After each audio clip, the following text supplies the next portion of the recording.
प्रिय दर्शकों नमस्कार।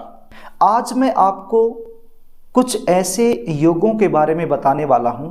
यदि ये योग आपकी जन्म कुंडली में बनते हैं तो जिसके साथ आपकी शादी होगी वो भाग्यशाली होगा, दिखने में सुंदर होगा, आपके मन के मुताबिक होगा, आपसे बहुत ज़्यादा प्रेम करने वाला होगा। यदि आप लड़की हैं और आपकी कुंडली में ये योग बन रहे हैं तो आपके जो पति होंगे वो आपके मन के मुताबिक होंगे।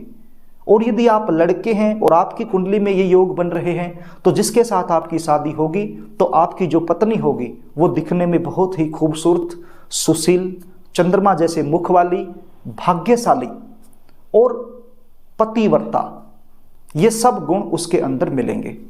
तो आज आप अपनी जन्म कुंडली को खोलकर बैठ जाइए और जो योग मैं बताने वाला हूं उन योगों को चेक कीजिए कि ये योग आपकी कुंडली में बने हैं या नहीं बने हैं।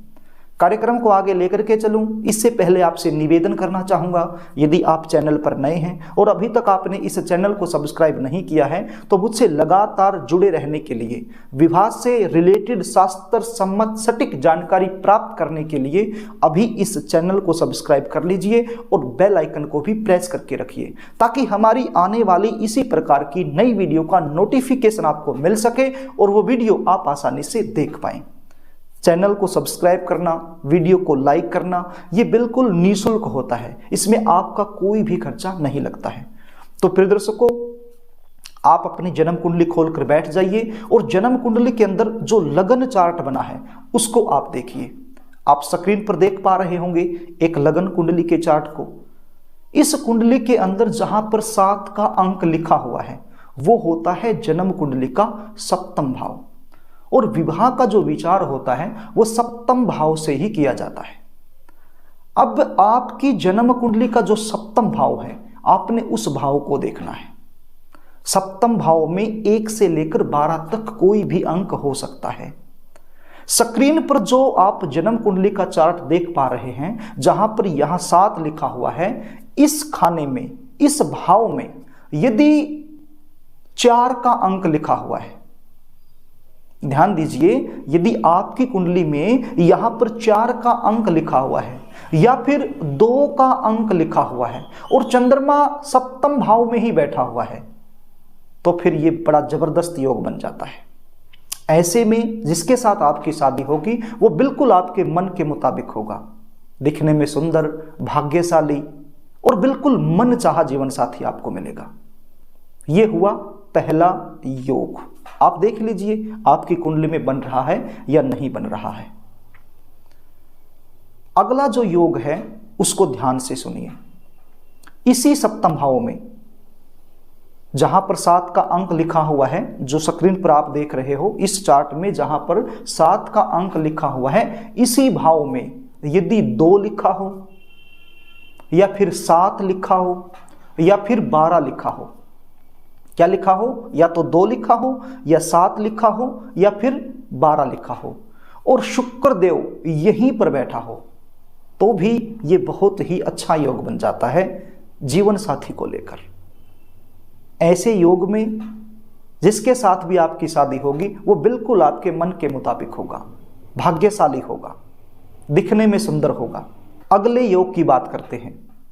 ये जो स्क्रीन पर आप देख रहे हो 7 का अंक लिखा हुआ, इसी भाव के अंदर, इसी खाने के अंदर यदि 4 लिखा हुआ है, क्या लिखा हुआ है, 4 लिखा हुआ है और चंद्रमा इसी भाव में बैठा है या फिर इस भाव के अलावा जहां पर आप 9 देख रहे हैं, जहां पर 9 लिखा हुआ है यहां पर बैठा हो या फिर जहां पर 10 लिखा है यहां पर बैठा हो या फिर जहां पर 1 लिखा हुआ है यहां बैठा हो या फिर जहां पर 4 लिखा हुआ है यहां बैठा हो या फिर जहां पर 5 लिखा हुआ है यहां बैठा हो तो भी ये बड़ा ही अच्छा योग बन जाता है।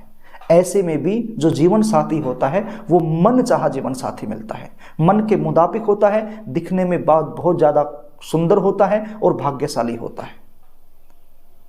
अगले योग की बात करते हैं। स्क्रीन पर देखिए जहां पर 7 का अंक लिखा है, इस खाने में यदि 2 लिखा हो या फिर 7 लिखा हो, क्या लिखा हो, या तो 2 लिखा हो या 7 लिखा हो और शुक्र ग्रह इसी सप्तम भाव में बैठा हो, या फिर इस सप्तम भाव के अलावा जहां पर 9 दिखाई पड़ रहा है यहां बैठा हो, या फिर जहां 10 दिखाई पड़ रहा है यहां बैठा हो, या फिर जहां 1 लिखा हुआ है यहां बैठा हो, 4 लिखा हुआ है यहां बैठा हो, 5 लिखा हुआ है यहां बैठा हो, तो भी ये बहुत ही अच्छा योग बन जाता है। ऐसे में भी जीवन साथी मनचाहा मिलता है, दिखने में बहुत ही सुंदर होता है, भाग्यशाली होता है, बहुत ज़्यादा प्रेम करने वाला होता है। अगले योग की बात करते हैं, जहां पर ये 7 का अंक आप स्क्रीन पर देख रहे हैं, इसी भाव के अंदर यदि 9 लिखा हुआ है, क्या लिखा हुआ है? 9 लिखा हुआ है, और देवगुरु बृहस्पति कहां बैठे हों?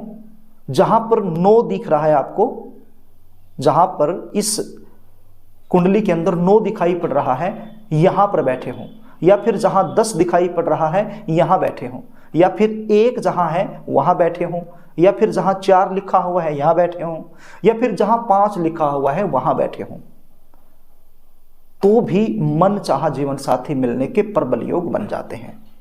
बहुत ही अच्छा सात्विक विचारों वाला, भगवान में विश्वास रखने वाला, बहुत ज़्यादा प्रेम करने वाला जीवन साथी आपको मिल जाता है।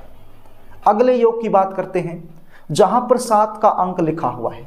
देखिए, मैं बार बार 7 के अंक का जिक्र कर रहा हूं, ये इसलिए कर रहा हूं ताकि आप कंफ्यूज ना हो, इस सप्तम भाव को अच्छे से समझ जाओ।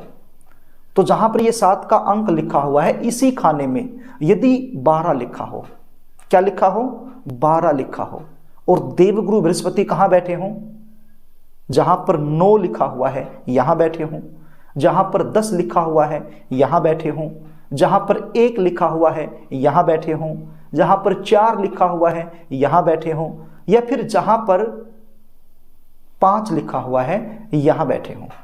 यदि इन भावों में देवगुरु बृहस्पति बैठे हों और सप्तम भाव में 12 का अंक लिखा हुआ हो, तो भी मन चाहा जीवन साथी मिलने के प्रबल योग बन जाते हैं। तो प्रिय दर्शकों, यदि ये योग आपकी जन्म कुंडली में बने हुए हैं, तो आप निश्चित मानिए जिसके साथ भी आपकी शादी होगी वो बिल्कुल आपके मन के मुताबिक होगा, बिल्कुल मन चाहा जीवन साथी आपको मिलेगा, जो आपसे बहुत ज्यादा प्रेम भी करेगा, सात्विक विचारों वाला भी होगा, भाग्यशाली भी होगा, और बिल्कुल मन के अनुसार होगा। यदि आप लड़के हैं तो आप ये मान लीजिए कि इतनी अच्छी पत्नी आपको मिलने वाली है, और यदि आप लड़की हैं तो आप ये मान लीजिए बहुत ही अच्छे पति देव आपको मिलने वाले हैं। तो ये योग आप अपनी जन्म कुंडली में जरूर देख लेना। यदि एक बार में आपको वीडियो समझ में नहीं आती है तो वीडियो को दोबारा भी आप देख सकते हो। इसको देखना जरूर, और देखने के बाद कमेंट बॉक्स में जरूर लिखकर हमें बताना कि आपकी कुंडली के अंदर ये योग हैं या नहीं हैं। प्रिय दर्शकों, यदि आप अपनी जन्म कुंडली का गहराई से, साइंटिफिक तरीके से सटीक विश्लेषण मुझसे करवाना चाहते हैं तो स्क्रीन पर दिए गए व्हाट्सएप नंबर के जरिए आप अपनी जन्म डिटेल मेरे पास भेज सकते हैं और जन्म कुंडली का सटीक विश्लेषण मुझसे करवा सकते हैं। जन्म कुंडली विश्लेषण की हमारी फीस होती है, वो फीस आपको पे करनी होती है, उसके बाद पूरी जानकारी आपको दे दी जाती है।